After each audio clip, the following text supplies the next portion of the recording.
안녕하세요. 월간 상사 부동산 소장입니다. 첫 번째 시간에는 월세 인상 파악에 관한 내용을 알려드렸고, 오늘은 관리비, 부가세, 그리고 건물을 사용하면서 비정기적으로 부과될 수 있는 비용들에 대해서 알려드리겠습니다. 먼저 관리비에 관한 내용인데요. 관리비는 빌딩 형태의 건물과 꼬마상가 건물로 나눠서 설명드릴 필요가 있을 것 같습니다. 빌딩 형태의 건물은 오피스텔, 주상복합 건물처럼 규모가 크고 사용자가 많은 그런 건물이라고 생각하시면 되고요. 꼬마 상가 건물은 5층 미만의 비교적 사용자가 적은 그런 상가들이라고 생각하시면 됩니다. 빌딩 형태의 건물들은 관리하는 면적이 넓기 때문에 직접 사람을 채용해서 관리하거나 관련 업체에 맡기는 경우가 대부분인데요. 체계적으로 관리되기 때문에 쾌적하고 일에만 집중할 수 있는 환경이 조성되어 있죠. 그리고 내가 낸 돈을 어디에 썼는지 비교적 투명하고 구체적으로 공개하기 때문에 언제든지 관련 내역을 볼 수 있다는 점도 장점으로 꼽을 수 있을 겁니다. 하지만 인건비가 많이 들기 때문에 건물 관리에 들어가는 비용이 상당합니다. 그리고 이 비용은 실제 사용하고 있는 임차인들에게 전가하게 되는데요. 그러면 당연히 임차인 입장에선 월 고정 비용이 더 늘어나게 되는 겁니다. 관리비는 부산의 경우엔 평당 6,000원에서 8,000원 선으로 책정되어 있는데요. 여기서 중요한 부분은 평당의 기준이 무엇이냐라는 겁니다. 전용 면적이 아니라 계약 면적이 평당 기준이 될 경우엔 공용으로 쓰는 계단, 엘리베이터 이런 부분도 관리비 부과 면적에 포함이 됩니다. 혼자 전용으로 사용하는 면적은 20평인데 계약 면적은 작게는 30평 내외, 많게는 50평까지도 될 수 있습니다. 이렇게 되면 월세만큼의 관리비를 더 납부해야 할 수도 있을 겁니다. 그러니 매물 보러 가셨을 때 관리비가 평균 얼마인지 기준이 어떻게 되는지 꼭 물어봐야겠죠. 다음은 꼬마 상가 건물의 경우를 설명드려 보겠습니다. 꼬마 상가 건물은 사람을 써서 관리해야 할 만큼 규모가 크지 않습니다. 임대인이 혼자서 관리하는 경우도 어렵지 않게 볼 수 있는데요. 계단 청소 정도만 사람을 써서 관리하고 나머지 부분은 임차인들에게 알아서 잘 관리해 달라고 부탁하는 경우도 많습니다. 물론 관리비도 아예 없거나 5만원 내외로 부담스럽지 않은 정도만 받습니다.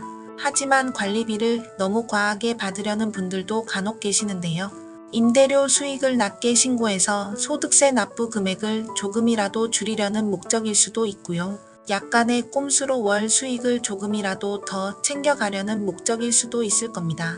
그러니 관리해야 할 면적이 넓은 것도 아니고 월세 대비 관리비가 과하다 싶은 수준이라면 어디를 관리하는지 사람을 써서 관리하는지 등을 정확하게 물어볼 필요가 있겠습니다. 관리비가 많이 든다고 돈 가져가 놓고 임대인 본인이 계단 청소하고 분리수거하고 있으면 임차인 입장에선 이해하기 힘들 수 있겠죠. 다음은 부가세입니다. 임차인은 부가세를 임대인에게 전달하고 임대인은 계산서를 발행한 후 받은 돈을 국세청에 납부해야 하는 게 원칙입니다. 하지만 임대 수익을 숨기려 하거나 부가세에 대해 잘 알지 못하는 경우 등으로 인해 부가세를 주지도 받지도 말자고 말씀하시는 임대인도 꽤 많습니다. 이와 같은 경우 임차인 본인이 간이 과세자이거나 면세사업자라면 부가세 없이 진행하는 게 유리할 수도 있지만 일반 과세자로 운영하는 경우라면 불리할 수도 있습니다. 그러니 세무사를 통해 상담받아 본 후 본인의 상황에 맞게 유리한 방향으로 진행될 수 있도록 협의를 이끌어내야 합니다. 여기서 주의해야 할 부분이 있는데요. 부가세는 받는데 세금 계산서는 발행해주지 않는 임대인이 아주 가끔 있습니다. 부가세에 대해 잘 알지 못하는 경우일 수도 있으니 세금 계산서는 언제 발행해 주는지 물어보면서 계산서 발행 여부와 발행 시기를 동시에 파악하시면 됩니다. 마지막으로 비정기적으로 부과되는 비용에 대한 내용입니다. 1년 정도에 한 번씩 내는 비용이라고 생각하시면 되는데요. 건물에 따라 내는 곳도 있고 안 내는 곳도 있습니다. 그리고 제가 설명드리는 비용처럼 일반적인 비용 외에 건물 히스토리에 따라 일반적이지 않은 비용도 있을 수 있습니다. 이 부분 참고 바라며 비정기적으로 내는 비용 중 가장 일반적인 경우 3가지를 지금부터 설명드려 보겠습니다. 가장 대표적인 비용으로는 정화조 청소 비용이 있죠. 건물에서 나오는 오폐수를 정화조에 저장해 두었다가 1년에 한 번, 많게는 2번 청소를 하면서 발생되는 비용을 말하는데요. 이 비용은 건물주가 혼자 부담할 수도 있고 임차인에게 전가시킬 수도 있습니다. 규모에 따라 비용 부담자 수에 따라 다르겠지만 보통 몇만 원 수준으로 비교적 가벼운 비용이니 나에게 전가되는 비용인지 아닌지에 대해서만 파악하셔도 충분할 겁니다. 만약 신축 건물이거나 정화조를 빼고 직관 연결 공사를 한 곳이라면 정화조 청소 비용은 나오지 않을 겁니다. 정화조 직관에 관한 내용은 조금 더 뒤에 구체적으로 설명드릴 테니 지금은 정화조 청소 비용이 부과될 수도 있구나 정도로만 알고 계시면 됩니다. 다음은 이행강제금입니다. 건물에 설치된 불법 시설물을 철거할 때까지 벌금을 물리고 금전적 부담을 지게 만드는 행정처분인데요.